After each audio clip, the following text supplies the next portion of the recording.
ओम गुरुर्ब्रह्मा गुरुर्विष्णु गुरुर्देवो महेश्वरा गुरुः साक्षात् परब्रह्म तस्मै श्री गुरुवे नमः। ओम नमो वन्दे देव उमापतिं सुरगुरुं वन्दे जगत्कारणं वन्दे पन्नगभूषणं मृगधरं वन्दे पशूनां पतिं वन्दे सूर्यशशाङ्कवर्णनयनं वन्दे मुकुन्दप्रियं वन्दे भक्तजनाश्रयं च वरदां वन्दे शिवं शङ्करम्। आदो रामतपोवनादिगमनं हत्वा मृगं काञ्चनं वैदेहीहरणं जटायुमरणं सुग्रीवसम्भाषणं बालीनिग्रहणं समुद्रतरणं लङ्कापुरीदाहनं पश्चाद् रावणकुम्भकर्णहननम् एतत् श्रीरामायणं। भगवान सियापति रामचंद्र के जी के चरण कमलों में नतमस्तक होकर के हम ये रामचरितमानस अयोध्या कांड के 112वें दोहे से आगे की कथा पढ़ रहे हैं, जो इस प्रकार है। कल आपने सुना, इस प्रकार से वे यात्री प्रेम बस पुलकत शरीर हो और नेत्रों में प्रेमाश्रुओं और जल भरकर पूछते हैं कि किंतु कृपा के समुद्र श्री रामचंद्र जी कोमल विनय युक्त वचन कहकर उन्हें लौटा देते हैं। जयपुर गाँव बसय मग माही तेनय नागन सुर नगर सिहाई के सुकृत के धरी बसाए धन्य पुण्यमय परम सुहाए। जो गांव और पूर्वी रास्ते में बसे हैं नागों और देवताओं के नगर, उनको देखकर प्रशंसापूर्वक ईर्ष्या करते और ललचाते हुए कहते हैं कि किस पुण्यवान ने किस शुभ घड़ी में इनको बसाया था, जो आज ये इतने धन्य और पुण्यमय तथा परम सुंदर हो रहे हैं। जहाँ जहाँ रामचरण चलित जाए तन समान अमरावती नाई। पुण्य पुंज मग निकट निवासी तिनय सराहय सुरपुरवासी। जहाँ जहाँ श्री रामचंद्र जी के चरण चले जाते हैं उनके समान इंद्र की पुरी अमरावती भी नहीं है। रास्ते के समीप बसने वाले भी बड़े पुण्यात्मा हैं। स्वर्ग में रहने वाले देवता भी उनकी सराहना करते हैं। ये भरी नयन बिलो कहीं राम ही सीता लखन सहित घन श्याम ही। ये सर सरित राम अवगाहै तिनय देव सर सरित सराहै। जो नेत्र भरकर सीता जी और लक्ष्मण जी सहित घनश्याम श्री राम जी के दर्शन करते हैं। जिन तालाबों और नदियों में श्री राम जी के जी स्नान कर लेते हैं, देव सरोवर और देव नदियाँ भी उनकी बड़ाई करती हैं। जय तरुतर प्रभु बैठे जाए करहि कल्पतरु तासु बढ़ाई। परसे राम पद पदम परागा मानति भूमि भूरि निज भागा। जिस वृक्ष के नीचे प्रभु जा बैठते हैं कल्प वृक्ष भी उसकी बढ़ाई करते हैं। श्री रामचंद्र जी के चरण कमलों की रज का स्मरण करके पृथ्वी अपना बड़ा सौभाग्य मानती है। छा कराएँ घन विबुध गण बरसाएँ सुमन सिहाय। देखत गिरि बन बिहग मृग राम चले मग जाए। रास्ते में बादल छाया करते हैं और देवता फूल बरसाते और सिहाते हैं। पर्वत वन और पशु पक्षियों को देखते हुए श्री राम जी रास्ते में चले जा रहे हैं। सीता लखन सहित रघुराई गाँव निकट जब निकसई जाई। सुने सब बाल वृद्ध नर नारी, चलाए तुरत गृह काज विसारी। सीता जी और लक्ष्मण जी सहित श्री रघुनाथ जी जब किसी गांव के पास जा निकलते हैं, तब उनका आना सुनते ही बालक, बूढ़े, स्त्री, पुरुष सब अपने घर और काम काज को भूल कर तुरंत उन्हें देखने के लिए चल देते हैं। राम लखन सिय रूप निहारी, पाए नयन फलु होई सुखारी। सजल बिलोचन पुलक शरीरा, सब भये मगन देख दो वीरा। श्री राम लक्ष्मण और सीता जी का रूप देखकर नेत्रों का फल पाकर वे सुखी होते हैं। दोनों भाइयों को देखकर सब प्रेमानंद में मग्न हो गए। उनके नेत्रों में जल भर आया और शरीर पुलकित हो गए। बरन न जाई दशा तिन केरी, लहि जनु रंकन सुर मन ढेरी। एकन एक बोल सिक देही, लोचन लाऊ लेहू छन एही। उनकी दशा वर्णन नहीं की जाती है, मानो दरिद्रों ने चिंतामणि की ढेरी पाल ली हो। वे एक एक को पुकार कर सीख देते हैं कि इसी क्षण नेत्रों का लाभ ले लो। राम ही देख एक अनुरागे, चितवत चले जाए संग लागे। एक नयन मग छवि उर आनी, होई शीतल तन मन बरबानी। कोई श्री रामचंद्र जी को देखकर ऐसे अनुराग में भर गए हैं कि वे उन्हें देखते हुए उनके साथ लगे चले आ रहे हैं। कोई नेत्र मार्ग से उनकी छवि को हृदय में लाकर शरीर, मन और श्रेष्ठ क्षण भर यहाँ बैठकर थकावट मिटा लीजिए। उनके श्रेष्ठ वाणी और शिथिल हो जाती है, अर्थात उनके शरीर, मन और वाणी का व्यवहार बंद हो जाता है। एक देखी बट छा भली, डास मृदुल तृणपात। कहाएँ गवाहें छिनकु श्रमो, गवनब आवहीं की प्रात। कोई बड़ की सुंदर छाया देखकर वहाँ नरम घास और पत्ते बिछाकर कहते हैं कि क्षण भर यहाँ बैठकर थकावट मिटा लीजिए, फिर चाहे अभी चले जाएगा चाहे सवेरे। एक कलश भरी आने पानी, अंचे नाथ कहे मृदबानी। सुने प्रिय बचन प्रीति अति देखी, राम कृपाल सुशील अभिषेकी। कोई घड़ा भरकर पानी ले आते हैं और कोमल वाणी से कहते हैं, नाथ आचमन तो कर लीजिए। उनके प्यारे वचन सुनकर उनका अत्यंत प्रेम देकर दयालु और परम सुशील श्री रामचंद्र जी ने जानी श्रमित सिय मन माए, घरे के विलम्ब कीन बट छाई। मुदित नारे नर देखें शोभा, रूप अनूप नयन मन लोभा। मन में सीता जी को थकी हुई जानकर घड़ी भर बड़ की छाया में विश्राम किया। स्त्री पुरुष आनंदित होकर शोभा देखते हैं। अनुपम रूप ने अपने नेत्र और मनों को लुभा लिया है। एक टक सब सोहै चौरा, रामचंद्र मुख चंद चकोरा। तरुण तमाल बरन तनु सोहा, देखत कोटि मदन मन मोहा। सब लोग टकटकी लगाए श्री रामचंद्र जी की मुख चंद्र को चकोर की तरह तन्मय होकर देखते हुए चारों ओर सुशोभित हो रहे हैं।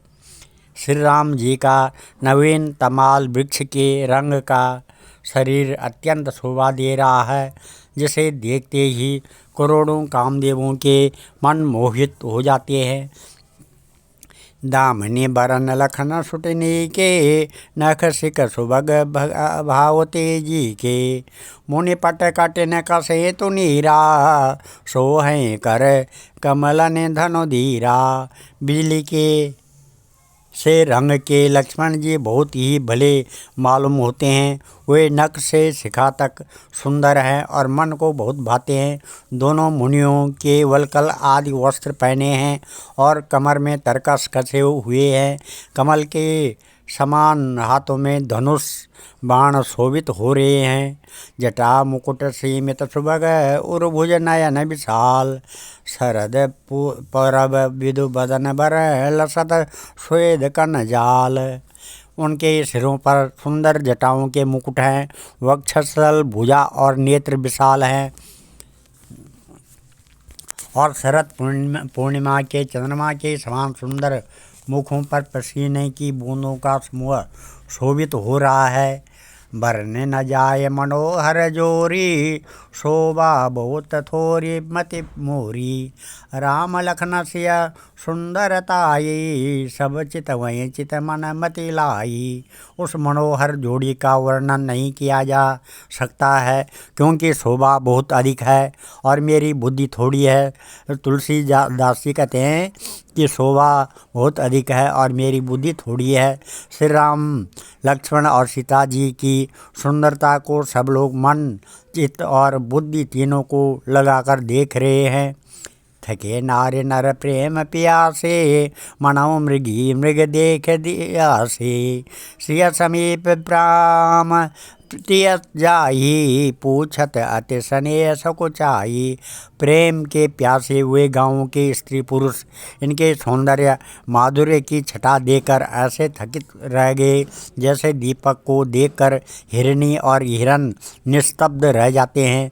गाँव की स्त्रियां सीता जी के पास जाती हैं, परंतु अत्यंत स्नेह के कारण पूछते सकुचाती हैं। बार बार सब लागें पाए, कहें बचन मृदु सरल सुभाए। राजकुमारी विनय हम करहीं, तिय सुभाए कछु पूछत डरहीं। बार बार सब उनके पाँव लगती और सहज ही सीधे साधे कोमल वचन कहती है राजकुमारी, हम विनती करती हैं, कुछ निवेदन करना चाहती हैं, परंतु स्त्री स्वभाव के कारण कुछ पूछते हुए डरती है। स्वामी ने अभिनय क्षमवे हमारी, बिलगु न मानव जान गंवारी। राजकुंवर दो सहज सलोने, इन तेल ही दुने मरकत सोने। है स्वामिनी, हमारी ढिठाई क्षमा कीजिएगा और हमको गंवारी जानकर बुरा न मानिएगा। ये दोनों राजकुमार स्वभाव से ही लावण्यमय परम सुंदर हैं। मरकत मणि, पन्ने और सुवर्ण नए कांति इन्हीं से पाई है। अर्थात मरकत मणि में और स्वर्ण में भी जो हरित और स्वर्ण वर्ण की आभा है, वह इनकी हरिता, भनील और स्वर्ण कांति के एक कण के बराबर भी नहीं है। श्यामल गौर किशोर बर, सुंदर सुषमा ऐन। शरद सरबरी नाथ मुकु, शरद सरोरु अनैन। श्याम और गौर वर्ण है, सुंदर किशोर अवस्था है, दोनों ही परम सुंदर और शोभा के धाम है। शरद पूर्णिमा के चंद्रमा के समान इनके मुख और शरद ऋतु के कमल के समान इनके नेत्र हैं। महीने के पारायण का ये 16वां विश्राम है और नवान पारायण का ये 4था विश्राम है। कोटि मनुज लजवानी हारे, सुमुखे कहूँ को आही तुम्हारे। सुनी मोय स्नेहमय मंजुल बानी, सकुच सिया मन महु मुस्कानी। है सुमुखी, कहो तो अपनी सुंदरता से करोड़ों कामदेवों को लजाने वाले ये तुम्हारे कौन हैं। उनकी ऐसी प्रेममयी सुंदर वाणी सुनकर सीता जी सकुचा गई और मन ही मन मुस्कराई कि नहीं बिलो की बिलो कते धरनी, दो सकोच सकोचते बर बरनी। सकुच सप्रेम बाल मृग नयनी, बोली मधुर बचन पिक बयनी।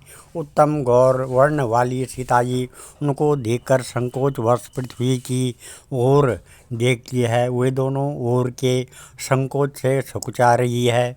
अर्थात न बताने में ग्राम की स्त्रियों को दुख होने का संकोच है, बताने में लज्जा रूप संकोच। हिरन के बच्चे के समान नेत्र वाली और कोकिल की सी वाणी वाली सीता जी सकुचा कर प्रेम सहित मधुर वचन बोली। सहज सुबाय सुभग तन गोरे, नाम लखनो लघुदेवर मोरे। बहुर बदन विदु अंचल ढाकी, बेतन चितय बो करी बाकी।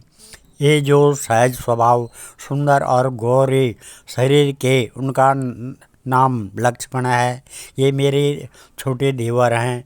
फिर सीता जी ने लज्जावश अपने चंद्रमुख की आंचल से ढककर और प्रियतम श्री राम जी की ओर निहार कर भुहें टेढ़ी करके खंजन मंजु तिरछी नयनयनी निज पति कहूँ नहीं शिव शयनी भई मुदित सब ग्राम बधूटी रंकन राय रास जन लूटी। खंजन पक्षी के से सुंदर नेत्रों को तिरछा करके सीता जी ने इशारे से उन्हें कहा कि ये श्री रामचंद्र जी मेरे पति हैं। यह जानकर गांव की सब युवती स्त्रियां इस प्रकार आनंदित हुई मानो कंगालों ने धन की राशियाँ लूट ली हों। अतीब सप्रेम से पाएँ परी बहुविध दे आशीष सदा सुहागिनी हो तुम जब लगे मही आशीष। वे अत्यंत प्रेम से सीता जी के पैरों पड़कर बहुत प्रकार के आशीष देती है, शुभ कामना करती है कि जब तक शेष जी के सिर पर पृथ्वी रहे तब तक तुम सदा सुहागिन बनी रहो। पार्वती सम पति प्रिया हो देवी न हम पर छाड़ब छो पुनि पुनि विनय करें कर जोरी जो यही मार्ग फिरें बोरी। और पार्वती जी के समान अपने पति की प्यारी हो, है देवी हम पर कृपा न छोड़ना, बनाए रखना। हम बार बार हाथ जोड़कर विनती करते हैं जिसमें आप फिर इसी रास्ते लौटें। दर्शन देव जान निज दासी लखी सिया सब प्रेम प्यासी। मधुर बचन कही कही परितोषी जनों कुमुदनी को मुदे पोसी। और हमें अपनी दासी जानकर दर्शन दें। सीता जी ने उन सबको प्रेम की प्यासी देखा और मधुर वचन कह कर उनका भली भांति संतोष किया मानो चांदनी ने कुमुदनियों को खिलाकर पुष्ट कर दिया हो।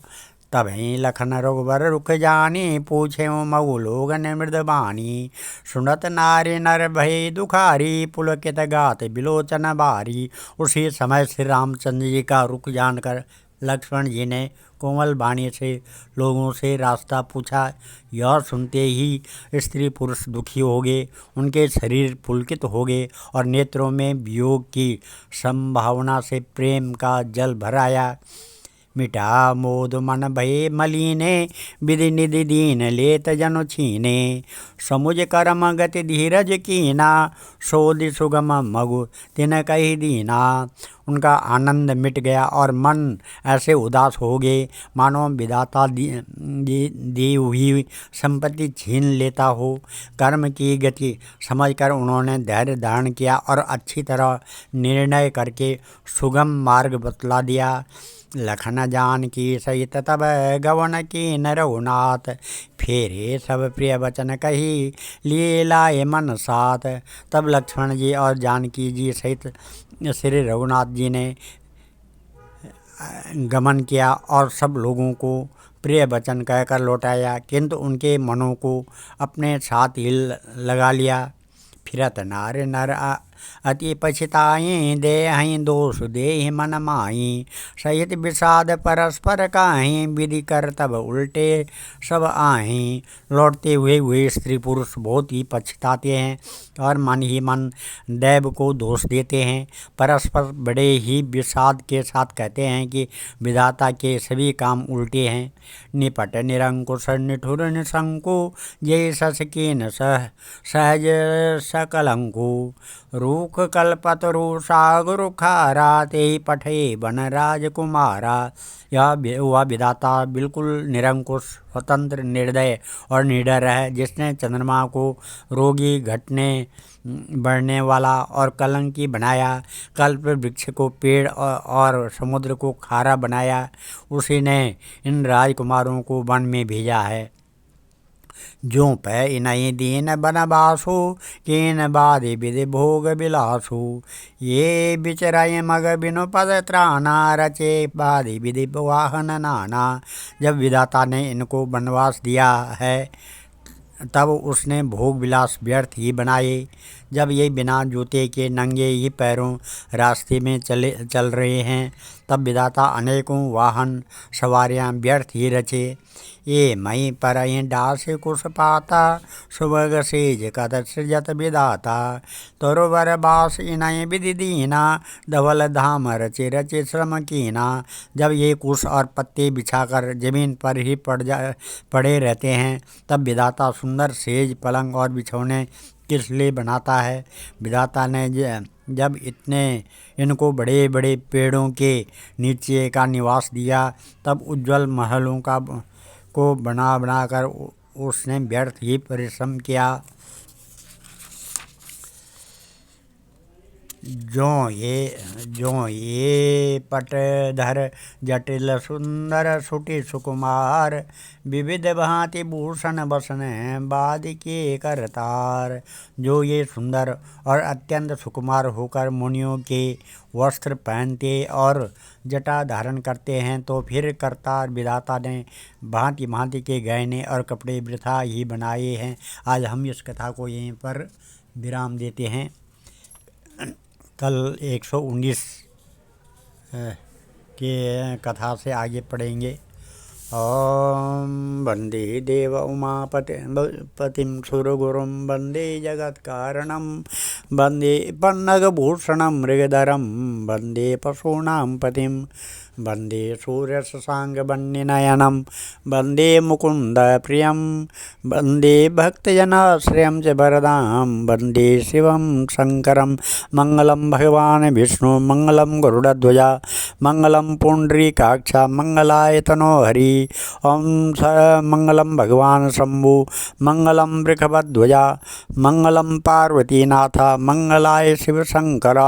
ओम सर्वमंगलमांगल्ये शिवे सर्वार्थसाधिके, शरणे त्र्यंबके गौरी नारायणी नमस्तुते। ओम अन्नपूर्णे सदापूर्णे, शंकर प्राणबलवे, ज्ञान सौभाग्य सिद्ध्यर्थं भिक्षां देहि च पार्वती। ओम सर्वे भवन्तु सुखिनः, सर्वे सन्तु निरामया, सर्वे भद्राणि पश्यन्तु, मा कश्चित् दुःखभाग् भवेत्। धन्यवाद।